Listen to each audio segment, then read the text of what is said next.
Semua skill yang kita belajar, semua orang yang kita kenal yang jago itu pasti mulainya dari nol. Ya. Dan ya yang kita lihat sekarang adalah hasil dari kerja keras mereka. Jadi kalau kita merasa frustasi, ingat mereka dulu juga pernah merasa frustasi, cuman kita nggak lihat aja frustasinya. Dan frustasi itu adalah proses di mana otak bekerja maksimal, memaksa dirinya untuk bisa belajar skill baru. Setelah kita frustasi, take a break, terus mulai lagi. Dan disitulah pentingnya kita juga mencatat progres kita. Dari sana kita bisa lihat, oh ternyata seminggu yang lalu misalnya saya cuma bisa lari 1 kilo, ternyata minggu ini jadinya 1 kilo 100 meter gitu. Yeah. Nah, itu penting dan itu dirayakan. Bagaimana dengan rata-rata orang sekarang yang terlalu sering scroll sosial media, tapi dalam tanda kutip short form gitu, kayak 2, 5 detik, 8 detik, 10 detik gitu.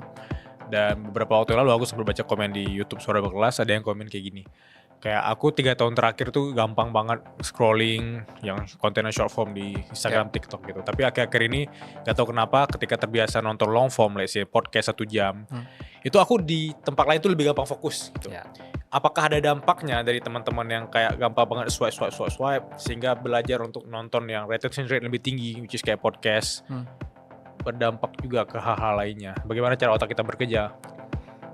Jadi kan kalau untuk short form itu memang dia bermain di dopamin ya. Jadi kan ada, sebenarnya kan dopamin ini neurotransmitter untuk to seek atau mencari gitu.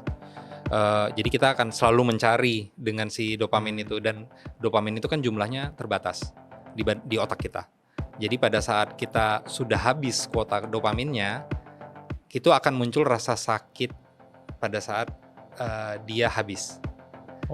Ada pain namanya, tapi pain itu nggak ditranslate ke otak dengan rasa nyeri harfiah, tapi dia akan muncul seperti suara yang ngomong kayak satu lagi deh.